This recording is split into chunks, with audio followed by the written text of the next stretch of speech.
السلام علیکم. ہمارے چینل بیا اور مالا پر خوش آمدید. اگر آپ ہمارے اس چینل پر پہلی دفعہ آئے ہیں یا آپ نے ابھی تک سبسکرائب نہیں کیا تو بیا اور مالا کو سبسکرائب کرنا اور بیل آئیکن پریس کرنا ہرگز نہ بھولیں. آفرین میری فرسٹ کزن ہونے کے ساتھ ساتھ بچپن کی دوست بھی تھی. گو کہ عمر میں مجھ سے 5 سال بڑی تھی، مگر ہم دونوں میں شروع ہی سے بہت بنتی تھی. گرمیوں کی چھٹیوں میں پوری چھٹیاں وہ ہمارے ہی گھر گزارتی. 6 بہن بھائیوں میں وہ دوسرے نمبر پہ تھی. سب سے بڑے افتخار بھائی، پھر آفرین، پھر ہما، شمع، کرن اور آخر میں شہباز تھا. میری امی چچا جان کے گھر نہ تو خود جانا پسند کرتی تھی، نہ ہی ہمارا زیادہ جانا پسند تھا. البتہ چچا جان کے گھر سے کوئی بھی ہمارے گھر آئے جائے تو امی بڑے اتفاق سے ملتی تھی اور بے حد خاطر تواضع کرتی تھی. امی کی چچا جان کے گھر نہ جانے کی وجہ دیورانی جٹھانی روایت کی چپکلش نہ تھی، بلکہ ایک وجہ تو یہ تھی کہ چچا جان کی منگنی میری خالہ سے ہوئی تھی. لیکن جانے کیسے چچا جان چچی بیگم کے دام الفت میں گرفتار ہو گئے اور دادا جان اور دادی جان سے لڑ جھگڑ کر چچی جان سے شادی کر لی. شادی کے بعد چچی صاحبہ کے مزید جوہر کھلے. ایک تو وہ سرے سے ان پڑھ تھی اور اس پر ان کا پھوڑ پن ایسا تھا کہ دادی جان کا تو ان کی شادی کے 6 ماہ بعد ہی ہارٹ فیل ہو گیا. ان کے اجڑ گمار اور عجیب طرح کے رشتہ دار اکثر و بیشتر گھر میں دھرنا دیے رہتے اور امی ان کی خاطرداریوں میں لگی رہتی. خود چچی جان کے بقول میں تو ابھی نئی نویلی دلہن ہوں، ابھی سے چولہا چکی میں پڑ گئی تو میرے ہاتھوں کی مہندی بھی چھٹ جائے گی، اور یوں بھی بعد میں تو ساری عمر یہی کام کرنا ہے. امی اپنی اصلی خاموشی اور مسکراہٹ کے ساتھ سارا گھر بھی سنبھالتی، اپنے بچوں کو بھی دیکھتی. میرے دونوں بڑے بھائی اس وقت بالترتیب 5 اور 3 سال کے تھے. چچی جان کو مہندی اور چوڑیوں کا بے حد شوق تھا. ادھر ہاتھوں کی مہندی ہلکی ہوئی، ادھر دوبارہ لگا لی. چچا جان شام کو ابو کے ساتھ ہی آفس سے لوٹتے تھے، مگر اس کے بعد جو کمرے میں بند ہوتے تو پھر رات کا کھانا بھی اکثر کمرے میں ہی منگوا لیا کرتے تھے، اور اکثر راتوں کو خاموشی سے باہر جاتے اور پھر لدے پھندے آتے اور کمرہ بند ہو جاتا. میرے دونوں بھائی طلال اور بلال ان سے بے حد مانوس تھے. اب وہ بھی چچا کی محبت کو ترس گئے تھے، کیونکہ شادی کے بعد چچا جان لگتا تھا کہ سارا زمانہ بھلائے بیٹھے ہیں. دوسری طرف میری خالہ نے چچا جان سے منگنی ٹوٹنے کے بعد شادی کرنے سے صاف انکار کر دیا تھا اور اس بات کو دل کا روگ بنا بیٹھی. آخرکار ایک دن خاموشی سے دنیا ہی چھوڑ گئی. امی کو اس بات کا اتنا صدمہ ہوا کہ انہوں نے چچا جان کے ساتھ ساتھ ایک چھت کے نیچے اور ایک گھر میں رہنے سے بھی صاف انکار کر دیا. اس موقع پر دادا جان نے امی کا ساتھ دیا اور چچا جان کو ہمارے گھر جتنے رقبے پہ بنا ہوا مکان خرید دیا. یوں چچا جان وہاں شفٹ ہو گئے. نیا گھر ہمارے گھر سے زیادہ دور نہ تھا، لیکن امی نے وہاں جانے اور ان سے میل جول رکھنے سے صاف انکار کر دیا تھا اور کہہ دیا تھا کہ وہ لوگ جب دل چاہے یہاں آئیں، ملیں، لیکن میں وہاں نہیں جاؤں گی. ہم چاروں بہن بھائی اکثر چچا جان کے گھر چلے جاتے یا وہ بچوں کو لے کر ہمارے گھر آ جاتے. میری چھوٹی بہن نمرہ کی کرن سے بہت بنتی تھی. اچانک ہی چچا جان کو ایک روز سعودیہ جانے کا موقع مل گیا تو چچی جان اور ان کے بچے بہت خوش تھے. چچا جان کے جانے کے بعد ان کے گھر میں آہستہ آہستہ تبدیلی آتی چلی گئی. چچی جان کے میکے والوں کا آنا جانا دن بہ دن بڑھتا جا رہا تھا اور ساتھ ہی افتخار بھائی کے دوست احباب بلا تکلف گھر میں آنے جانے لگے. پہلے تو چچا جان کی وجہ سے کچھ شرم و لحاظ تھا، مگر اب ماڈرنزم کے چکر میں پڑ کر چچی جان اور شہباز افتخار بھائی کو جوان بہنوں کا بھی خیال نہ رہا تھا جو بلا تکلف ان کے دوستوں کے سامنے آتی تھی. انہی دوستوں میں افتخار بھائی کے دوست اظفر بھائی بھی شامل تھے. آفرین اس وقت میٹرک میں تھی جب غیر محسوس طریقے سے وہ اور اظفر بھائی ایک دوسرے کے قریب آ گئے.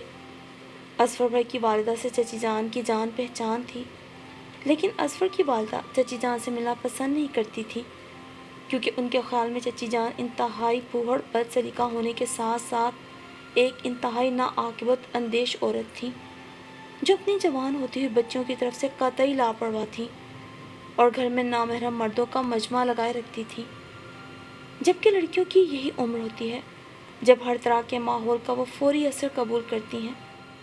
یہ بات اظفر بھائی کی امی نے چچی جان کو سمجھانے کی کوشش کی، لیکن چچی جان تو الٹا بھڑک اٹھی۔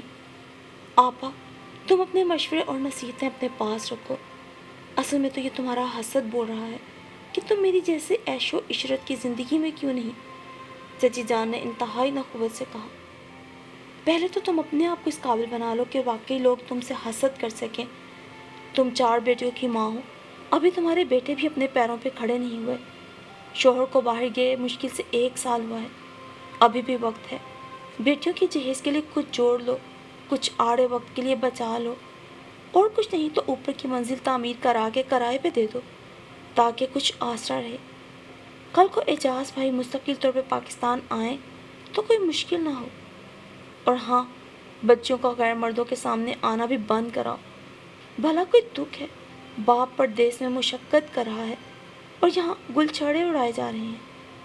یہ کہہ کے سلیمہ آپا نے چادر سنبھالی اور گھر کی راہ لی۔ اس کے بعد آنا جانا بھی چھوڑ دیا۔ البتہ اظفر کی آمد و رفت جاری رہی۔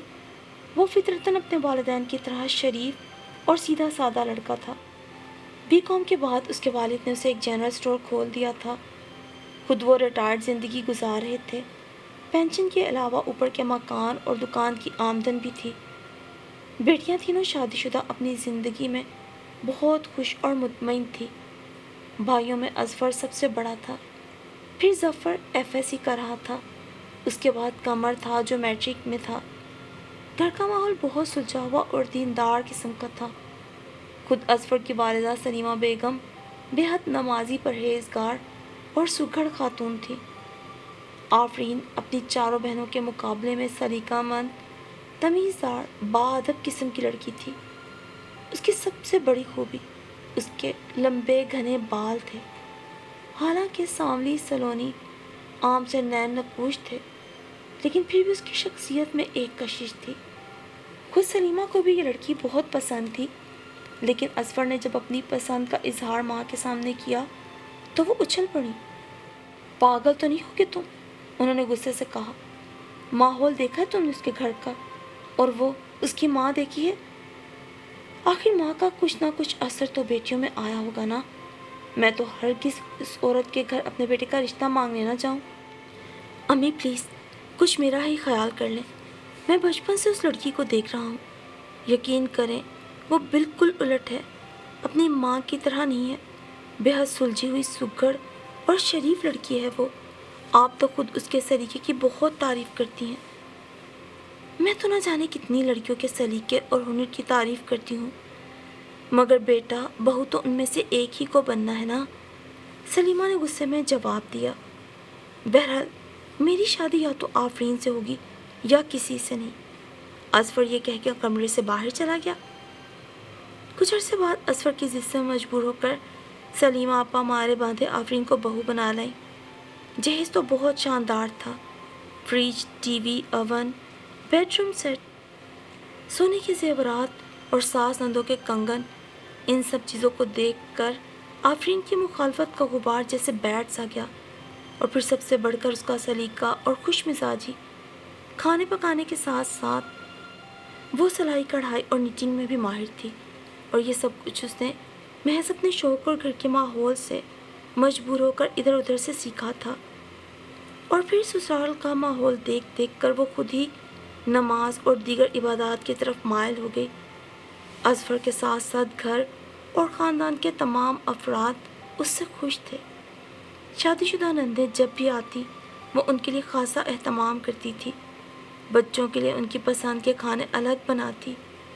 بڑے نندوئی دہلی سے تعلق رکھتے تھے، چٹپٹے اور مرغن کھانے پسند کرتے تھے، تو منجلے نندوئی کو چائنیز کھانے پسند تھے، اور چھوٹے نندوئی ویجیٹیرین تھے، کسی بھی قسم کا گوشت نہیں کھاتے تھے۔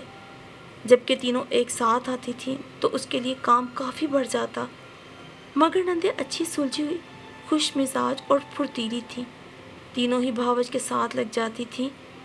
یوں ہنسی مذاق اور چھیڑ چھاڑ میں کام بھی ہو جاتا اور دن بھی گزر جاتا۔ جب تینوں جانے لگتیں تو وہ بہت اداس ہو جاتی۔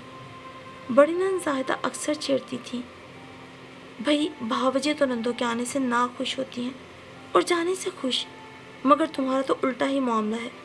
تو وہ ہنس کے کہتی، اول تو ہمارے درمیان روایتی نند بھاوج والا رشتہ ہی نہیں ہے، آپ کی بہن ہوں میں اور آپ تینوں میری بہت اچھی دوست ہیں۔ اس بات پہ ایک کہکہا پڑتا اور سب ہنستے کھیلتے اپنے اپنے گھروں کو رخصت ہو جاتے۔ سال بھر بعد اللہ نے اسے ندا کی شکل میں ایک پیاری سی بیٹی سے نوازا۔ ساس سسر نے اس کا نام ندا رکھا۔ وہ تھی بھی دادی کی بہت لاڈلی۔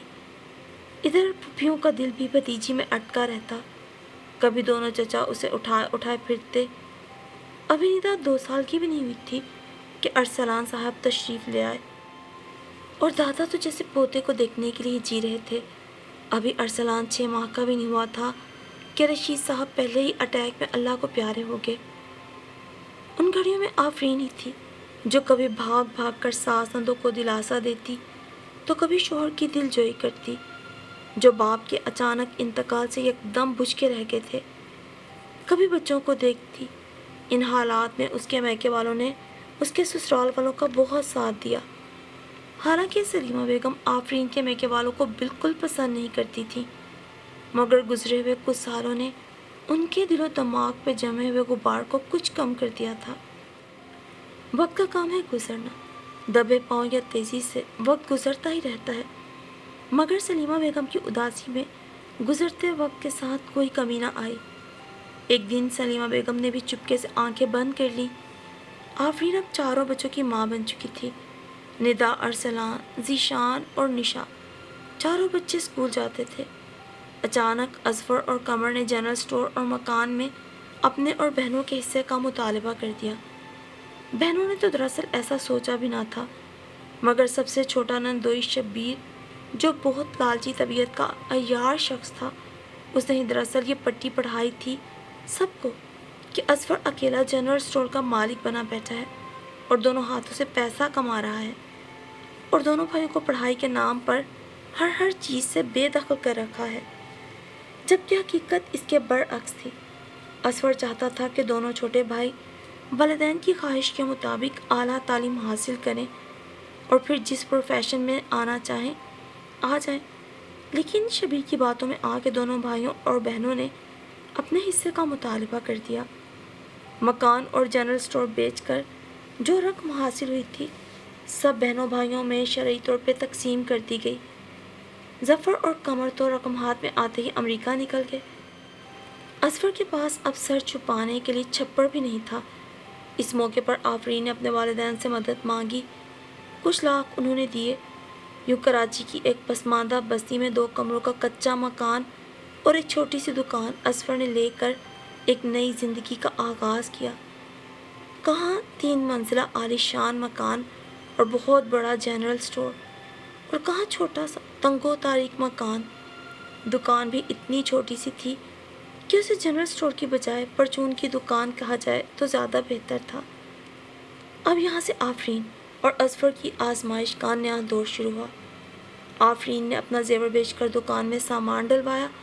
گھر کا ضروری سامان تو اس کے پاس موجود تھا ہی، لیکن سب سے بڑا مسئلہ تھا یہ کہ آس پاس کی آبادی تقریباً سبھی غریب غربا پہ مشتمل تھی جو زیادہ تر ادھار پر سامان لیتے تھے۔ اظفر جو خوف خدا رکھنے والا انسان تھا، اکثر لوگ اپنی ضرورت کی چیزیں محض تھوڑے سے دکھڑے رونے کے بعد مفت میں لے جاتے۔ ان حالات میں دکان تو کیا چلتی، گھر کی دال روٹی چلنی مشکل ہو گئی۔ ایسے وقت میں آفرین نے اپنی سلائی کڑھائی والے ہنر سے فائدہ اٹھانے کا سوچا۔ اس نے آس پاس کے کئی گھروں میں عورتوں کو اجرت پہ سلائی کرتے دیکھا تھا۔ اکثر بڑی بڑی گاڑیوں میں خواتین آتی تھیں اور ڈھیروں کے حساب سے کپڑے سلوا کے جاتی تھیں۔ اس کے جہیز کی مشین بھی شاندار تھی، ہاتھ کی کڑھائی اسے الگ آتی تھی۔ یوں 2-4 گھروں کے چکر لگا کے وہ کہہ آئی تھی کہ میں بھی اجرت پہ سلائی کرتی ہوں اور آپ لوگوں کا تعاون چاہتی ہوں۔ سبھی غریب محنتی لوگ تھے، اسے بھی اپنے جیسا ہی سمجھتے تھے۔ یوں آہستہ آہستہ اس کے پاس سلائی کا کافی کام آنے لگا اور اس کے ہاتھ کی نفاست اور مہارت کی دھوم مچ گئی۔ ایک خاتون ایک سوٹ سلوا کے